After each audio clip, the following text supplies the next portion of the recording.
حضرت امیر معاویہ کا شان کیوں گھٹایا گیا ہے؟ کیا ہے؟ مقابلے میں اسلام کے مقابلے میں یہودیت آئی، حضرت امیر معاویہ محافظ بن کر آئے۔ اسلام کے مقابلے میں نصرانیت عیسائیت آئی، امیر معاویہ محافظ بن کر آئے۔ اسلام کے مقابلے میں سبائیت آئی، امیر معاویہ محافظ بن کر آئے۔ اسلام کے مقابلے میں رافضیت آئی، حضرت امیر معاویہ محافظ بن کر آئے۔ قابل قدر معزز حامین، آپ کے سامنے اللہ رب العزت کی مقدس اور بابرکت کلام قرآن مجید فرقان حمید سورہ عبس کی چند آیتیں تلاوت کی گئی ہیں، جس میں رب کائنات نے قرآن پاک اور قرآن پاک لکھنے والوں کی توصیف اور تعریف فرمائی ہے کہ قرآن پاک وہ کتاب ہے کہ اگر یہ فرشتوں کے ہاتھ میں آئے تو فرشتے شان والے بنے، اور اگر اس قرآن پاک کو کسی انسان کے ہاتھ اور انگلیاں لکھنے کے لیے لگیں تو وہ کاتب اور وہ لکھنے والا وہ بھی شان اور فضیلت اور مقام والا بن جاتا ہے۔ اور حقیقت بھی یہی ہے کہ قرآن پاک سے جس نے بھی اپنی نسبت جس حیثیت سے طے کی، قرآن پاک نے اس آدمی کو شان اور رفعت والا بنایا ہے۔ اور اللہ کے پیارے پیغمبر صلی اللہ علیہ وسلم کا ارشاد بھی ہے کہ اس قرآن پاک کے ذریعے اللہ پاک نے بہت ساری قوموں کو اونچے مقامات عطا فرمائی، اور اس کے مخالفت کرنے والوں کو اللہ پاک نے قرۂ مذلت میں ڈال دیے۔ تو رجب کا مہینہ ہے،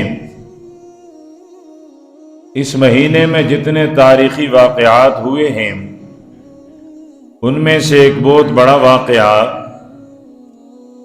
امیر سیاست، مدبر سیاست، کاتب وحی، خلیفہ راشد،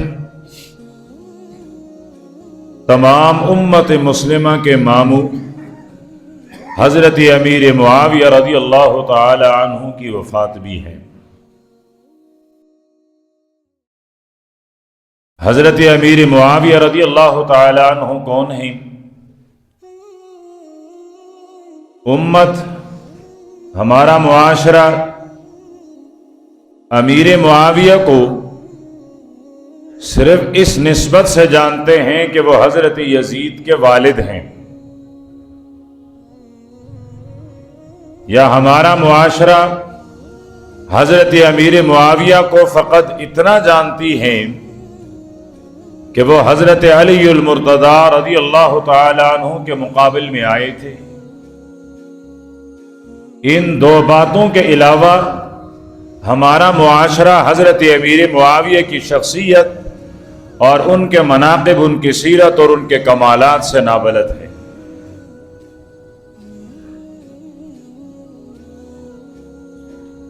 حضرت امیر معاویہ رضی اللہ تعالی عنہ کو میرے رب نے بہت سارے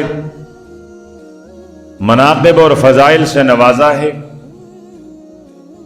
لیکن اس سے پہلے میں حضرت امیر معاویہ رضی اللہ تعالی عنہ کا خاندانی تعارف کرا دیتا ہوں۔ حضرت امیر معاویہ رضی اللہ تعالی عنہ کا اپنا نام معاویہ ہے، نام کا معنی بھی بتاؤں گا۔ آپ کے والد کا نام ابو سفیان صخر ابن حرب، اس کے والد کا نام عبد الشمس ابن عبد مناف، اور عبد مناف پر جا کر 5ویں پشت میں آپ کا سلسلہ نسب اور امام الانبیاء محمد عربی صلی اللہ علیہ وسلم کا سلسلہ نسب مل جاتا ہے۔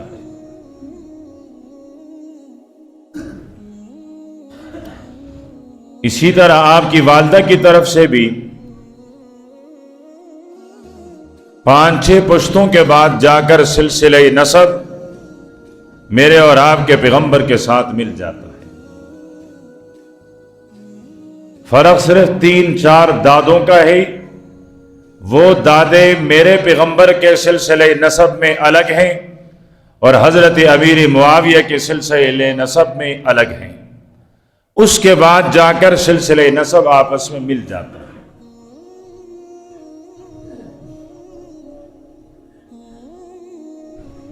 حضرت امیر معاویہ رضی اللہ تعالی عنہ دنیا کے ان لوگوں میں ان کا شمار ہوتا ہے جن کو اللہ پاک نے حکمرانی کرنے کی فطری طاقت اور فطری صلاحیت دی ہوئی ہوتی ہے۔ ہر خاندان، ہر علاقے میں، ہر صدی میں، ہر زمانے میں ایسے کچھ لوگ ہوتے ہیں جن کی فطری ذاتی صلاحیات اور جن کی فطری طبیعت وہ ایک اچھے حکمران کی ہوتی ہے۔ حضرت امیر معاویہ رضی اللہ تعالی عنہ بھی انہی میں سے ایک فرد تھے۔ پھر حضرت امیر معاویہ رضی اللہ تعالی عنہ کا شمار قریش کے ان 17 آدمیوں میں ہوتا ہے جن کو لکھنا پڑھنا آتا تھا، جو 1450 سال پہلے میرے پیغمبر کے خاندان میں تعلیم یافتہ تھے، اور یہ میرے پیغمبر کے خاندان میں 17 لوگ ہیں، ان 17 میں ایک حضرت امیر معاویہ ہے رضی اللہ تعالی عنہ۔ اب حضرت امیر معاویہ رضی اللہ تعالی عنہ کو عزت کیا ملی ہے؟ سب سے بڑی عزت، سب سے بڑی شرافت وہ ہے اسلام کا۔ مجھے اور آپ کو جو اعزاز حاصل ہے وہ اعزاز بھی اسلام کا ہے، ایمان کا ہے۔ تو حضرت امیر معاویہ رضی اللہ تعالی عنہ کو جو سب سے بڑا اعزاز حاصل ہے وہ آپ کا اسلام لانا ہے، آپ کا دل نور ایمان سے منور ہونا ہے۔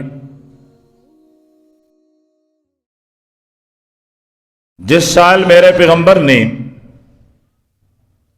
بیت اللہ کے طواف کرنے کا ارادہ کر کے مدینہ منورہ سے احرام باندھ کر مقام حدیبیہ تک پہنچے، کافروں کی طرف سے آپ کو عمرہ اور بیت اللہ کی طواف کی اجازت نہیں ملی۔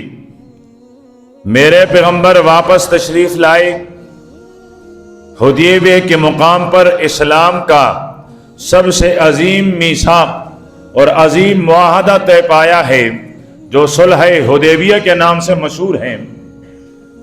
حضرت امیر معاویہ فرماتے ہیں اسی وقت اللہ پاک نے میرے دل میں ایمان کی روشنی اور ایمان کی حرارت پیدا کر لی تھی۔ میں نے اپنے والدہ سے اس کا ذکر بھی کیا تھا، لیکن اس وقت میں اپنے اسلام کا اظہار نہ کر سکا، حالات ایسے تھے۔ معاہدے میں یہ بھی طے پایا تھا کہ اس سال آپ اور آپ کے ساتھی 1400 صحابہ کرام واپس جائیں گے، آئندہ سال آپ عمرہ کریں گے۔ جب آئندہ سال اللہ کے پیارے پیغمبر اپنے اس عمرے کی قضا کرنے کے لیے تشریف لائے تو اس موقع پر حضرت امیر معاویہ نے اپنے اسلام کا اظہار فرمایا ہے۔